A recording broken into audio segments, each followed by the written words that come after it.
Thank you, Laska. Thank you. First of all, can I thank Minister Damien English for his detailed briefing and for his constant support to all senators in this House. Look, it has to be welcome. I think the Brexit Impact Loan Scheme, in my own opinion, is very welcome and much needed. Obviously, it's too early to see the full impact of Brexit with the challenges over the last number of months, but the early trade figures from this year certainly provide some indication. My own concerns, I suppose, is the decline in exports of food and drink products was particularly worrying, with the report carried out by the Central Statistics Office stating these exports fell by 35% from 641 million to 418 million in the first 2 months of this year, compared with the same period in 2018-2019. In that report, the CSO noted that while sales to 7 of Ireland's 10 largest food and drink markets actually increased during that period, the decline in exports to Britain was greater, causing a decline in the total food and drink exports. This perhaps reflects how significant a trading partner the UK is for Ireland. I look forward to hearing the Minister's thoughts on this worrying aspect. As Senator Ahern alluded to there, the agricultural sector and stakeholders within the sector deserve huge credit for their efforts since 2016, when the Brexit vote occurred to diversify and to target new regions and new markets. Again, we see this through the beef exports figures. In 2016, the UK accounted for 56% of Irish beef exports. By last year, the figure was down to 47%. Obviously, it will be substantially lower this year, and that poses challenges, significant challenges to the sector. The government has been proactive in assisting the agriculture sector, which, as all members will be aware, is particularly vulnerable to Brexit and has huge impact.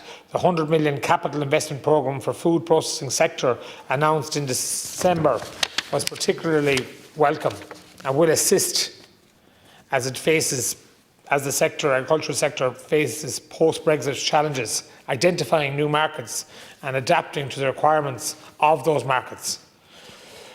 The Brexit Impact Loan Scheme will be an additional resource for the agricultural sector and others to draw on in responding to the challenges posed by Brexit.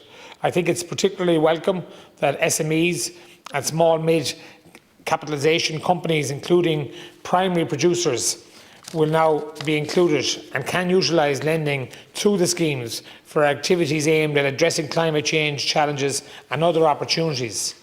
Funding through the Brexit Loan Scheme can also be utilised for purposes which yield environmental benefit, but which are, under normal lending conditions, less attractive to lenders due to longer return on investment periods. That's important and fills a much-needed gap in that area. The essential role the Strategic Banking Corporation plays was evident last year following the pandemic, when 1 billion in bank loan guarantee schemes were provided to in excess of 8,000 businesses. The recent expansion of lending beyond retail banks is very welcome and relevant, and I note it involves 19 credit unions spread between 3 groups and non-bank lenders.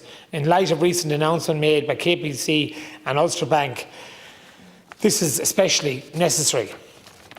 I believe we need the broadest possible range of participants, Minister, as you alluded to, in these schemes, and also believe the government should support the development of credit unions.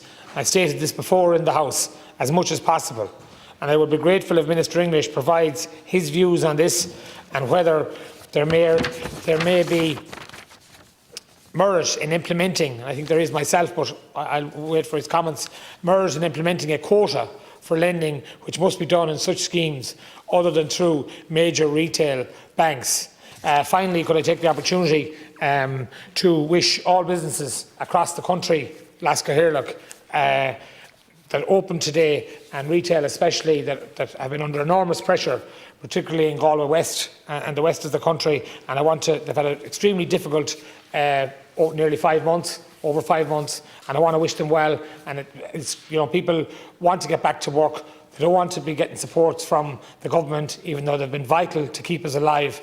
And I think it's very, very welcome that they're back. And the one saying I think all government have is that there's no return and no going back. Thanks very much, Laska Hirlock. Thank you.